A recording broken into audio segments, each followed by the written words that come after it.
Hobbits. I've opened up my Grimm's fairy tales here to tell you the story of the Skillful Huntsman. There once was a young fellow who had learned the trade of a locksmith and told his father he would now go into the world and seek his fortune. "Very well," said the father, "I'm quite content with that," and gave him some money for his journey. So the son traveled about looking for work, and after a time he resolved not to follow the trade of a locksmith any more, for he no longer liked it, but took a fancy to hunting. Then there met him in his rambles a huntsman dressed in green, who asked whence he came and whither he was going. The youth said he was a locksmith's apprentice, but that the trade no longer pleased him, and he had a liking for huntsmanship. Would he teach it to him? "Oh, yes," said the huntsman, "if thou wilt go with me." The young fellow went with him and bound himself for some years and learned the art of hunting, and after this he wished to try his luck elsewhere. And the huntsman gave him nothing in the way of payment but an air gun, which had, however, this property, that it hit its mark without fail whenever he shot with it. And then he set out and found himself in a very large forest, which he could not get to the end of in one day.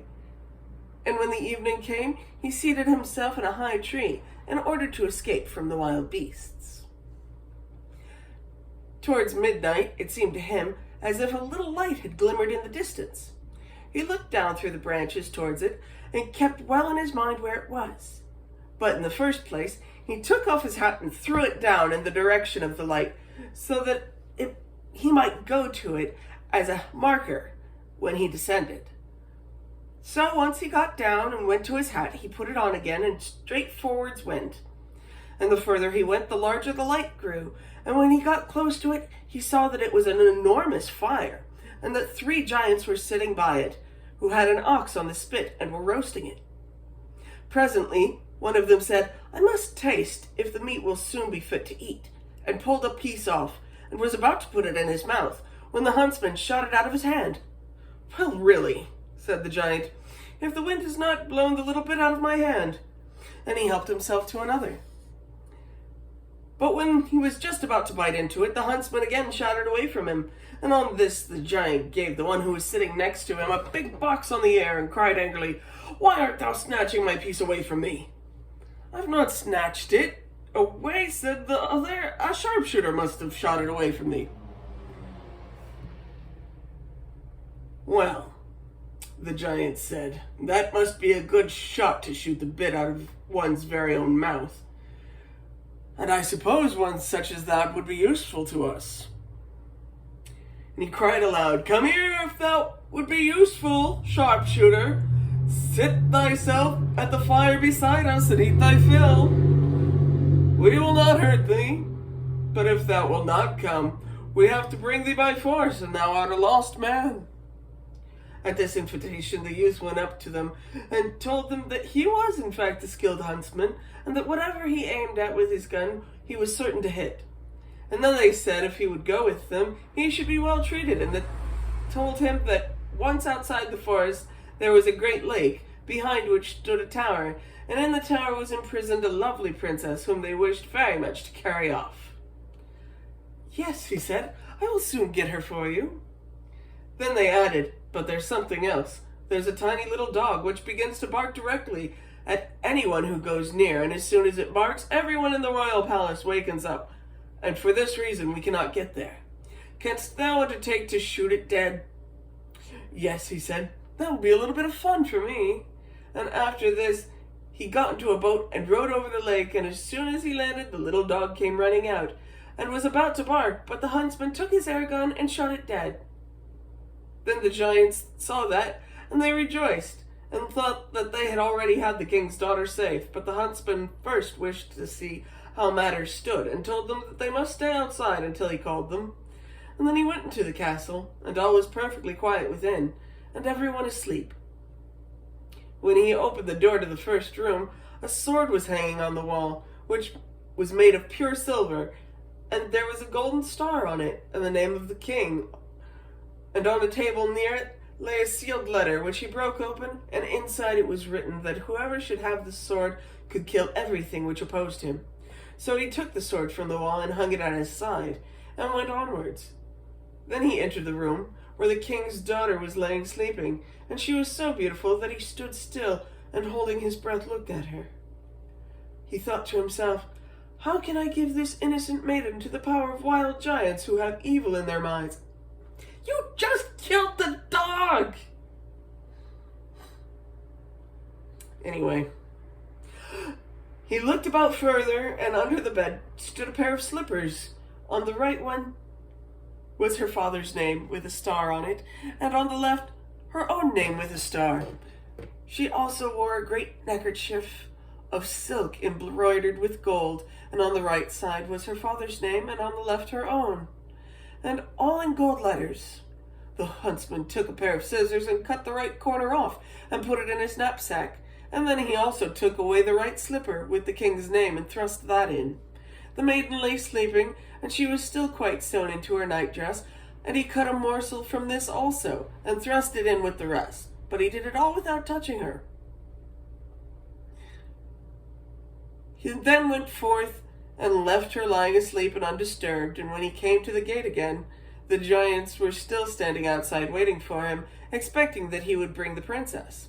But he cried to them that they were to come in, for the maiden was already in their power, and that he could not open the gate to them, but there was a hole through which they must creep. Then the first approached, and the huntsman wound the giant's hair around his hand, pulled the head in and cut it off at one stroke with his sword, and then drew the rest of him in.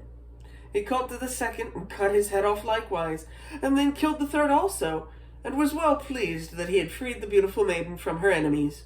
And he then cut out their tongues and placed them in his knapsack.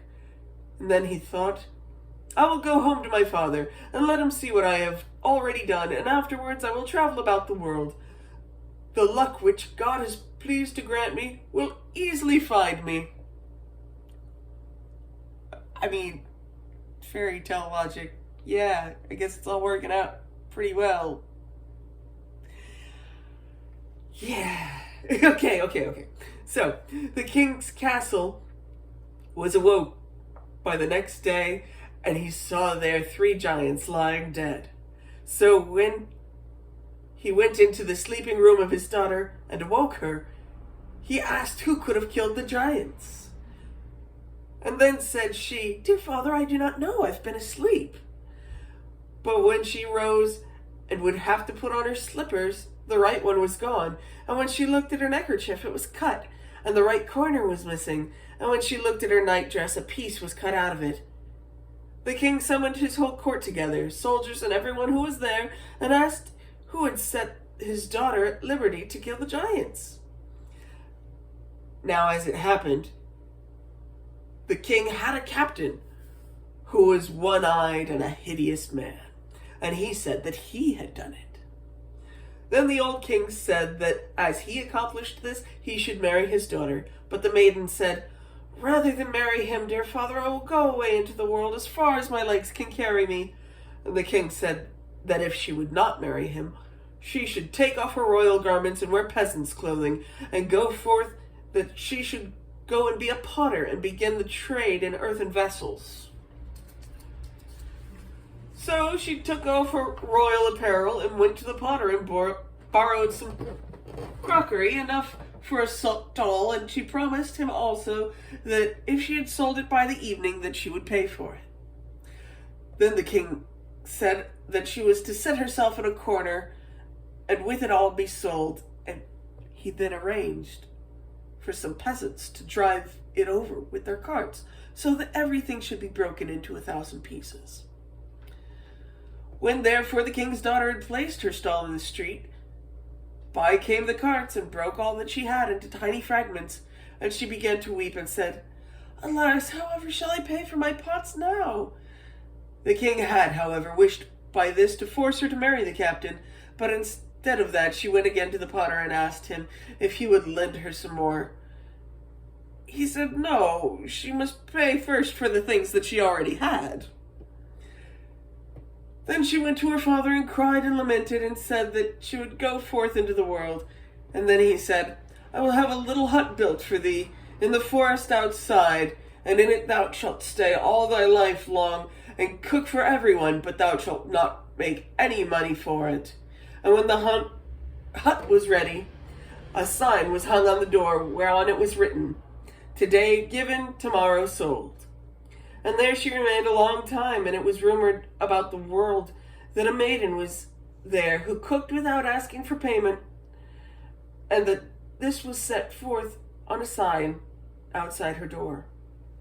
The huntsman had heard likewise, and thought to himself, "That would suit thee, thou art poor and hast no money." So he took his air gun and his knapsack, wherein all the things he had formerly carried away from him with the castle as tokens of his truthfulness were still lying, and went into the forest, and found the hut with the sign that said, "Today given, tomorrow sold."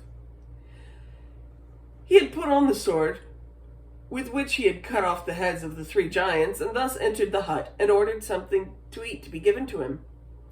He was charmed with the beautiful maiden, who is indeed lovely as any picture, and she asked him whence he came and whither he was going, and he said, "I am roaming about the world." When she asked him where he had gone, and if he had gotten the sword, for that was truly her father's name upon it, he answered, "Yes, with this sword I did cut off the heads of the 3 giants." And he took out their tongues out of his knapsack in proof. And he also then showed her the slipper, and the corner of the neckerchief, and the bit of the nightdress. Hereupon she was overjoyed, and said that he was the one who had delivered her. They went together to the old king, and fetched him to the hut. And she led him into a room, and told him that the huntsman was the man who had really set her free from the giants. When the king had seen this, and saw all the proofs, he could no longer doubt, and said that he was very glad he now knew everything that had happened, and that the huntsman should have her to a wife. On which the maiden was glad at heart. She dressed the huntsman as if he were a foreign lord, and the king ordered a feast to be prepared. When they went to the table, the captain sat on the left side of the king's daughter, but the huntsman was on the right, and the captain thought that he was a foreign lord who had come to visit. When they had eaten and drunk, the old king said to the captain that he would set before him something that he must guess. Supposing anyone said that he had killed 3 giants, and were asked where the giants' tongues were, and were forced to go and look, and there were none in their heads, how could that happen? The captain said, "Then they cannot have had any." "Not so," said the king, "every animal has a tongue." And then he likewise asked what anyone who would deserve who made such an answer. And the captain replied, "Well, he ought to be torn into pieces." And then the king said that he had pronounced his own sentence, and the captain was put into prison and then torn into 4 pieces. But the king's daughter was married to the huntsman, and after this he brought his mother and father to where they lived with their son in happiness, and after the death of the old king he received the kingdom. So he was quite right in trusting in the luck that God had given him. After a fashion, I mean, he was pretty awful all throughout, thinking that he hadn't been rewarded for his work, even though he received a magic item and then went ahead and stole another from the king. It's fine, I guess, because he went ahead and used it to liberate the princess. But wow. And it is cool that he managed to bring his folks into the palace, didn't leave them stranded out into the wide world of peasantness like so many others. But, hey, that's where we go ahead and get the chance to explore all the little facets that were just commonly accepted as good and right things. So it's really kind of fun to pick apart. I'm hoping that you're having a good evening too. And I've missed you all so very much with my stuffy nose that I was finally able to read today. And I hope you enjoyed it as much as I did. Take care.